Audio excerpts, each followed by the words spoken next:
قاری صاحب آج ہم اپنی قرآن کلاس میں پہنچے ہیں سورہ الفلق پر. تو الحمدللہ ہمارا قرآن مجید تدبر کے ساتھ ختم ہونے والا ہے، جو سلسلہ ہم نے 2-2.5 سال پہلے شروع کیا تھا. تو قاری صاحب آج جب میں نے پہلی 2 آیات کی اس سورہ کی تفسیر پڑھی تو میرا ایک بہت بڑا اشکال دور ہو گیا، اور میں چاہوں گا کہ وہ ہمارے سننے والوں کا بھی اگر ہے تو وہ بھی دور ہو جائے. تو فرمایا بسم اللہ الرحمن الرحیم قل اعوذ برب الفلق، کہو میں پناہ مانگتا ہوں صبح کے رب کی، من شر ما خلق، ہر اس چیز کے شر سے جو اس نے پیدا کی. یعنی پہلے میری انڈرسٹینڈنگ تھی، ظاہر ہے کہ اللہ تعالیٰ ہر چیز کے خالق ہیں، تو شر بھی اسی نے پیدا کیا آزمائش کی غرض سے. تو جب ہم نے ان آیات کی تفسیر پڑھی تو اور اس ترجمے پہ بھی غور کیا تو اللہ تعالیٰ نے یہ نہیں کہا ہر اس شر سے جو اس نے پیدا کیا، بلکہ اللہ تعالیٰ نے کہا ہر اس چیز کے شر سے جو اس نے پیدا کی. یعنی کہ اللہ تعالیٰ نے کوئی چیز بھی شر والی نہیں پیدا کی. بالکل. جو شیاطین ہیں، چاہے وہ انسانوں میں ہے یا جنوں میں ہے، وہ اپنی فری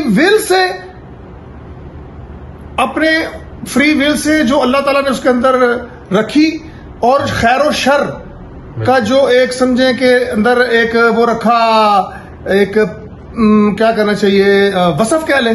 بالکل ٹھیک ہے، اس کو مس یوز کرتے ہوئے شر کو چوز کیا اور اس کیمپ میں چلے گئے.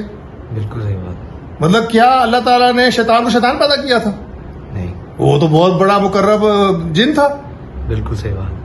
تو جب اس نے شر اختیار کرنے کا فیصلہ کیا تو وہ شیطان ہو گیا، اور ایسے ہی اس کے چیلے بھی اس کے پیچھے پیچھے چلے گئے اپنے فری ویل سے.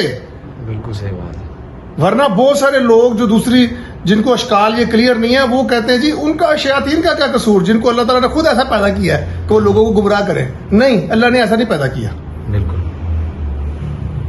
اللہ تعالیٰ نے سب کو خیر پہ ہی پیدا کیا ہے، سب کی فطرت خیر پہ ہی ہے، لیکن آپ کو چونکہ فری ول دی گئی ہے اور آپ کے اندر، جیسے وہ آیت بھی ہے کہ اس کے اندر ہی رکھ دیا وہ کیا فَأَلْهَمَهَا فُجُورَهَا وَتَقْوَاهَا، ہاں اس کے اندر ہی برائی اور خیر کی شمع جلا دی. شمع جلا دی. بالکل. چاہے وہ خیر کی طرف چلا جائے، بالکل. چاہے وہ شر کی طرف چلا جائے. بالکل ایسے ہی. تو یہاں پہ ہر اس چیز کے شر سے پناہ مانگنے کی کوشش کی گئی ہے، دعا کی گئی ہے. ٹھیک ہے جی، تھینک یو.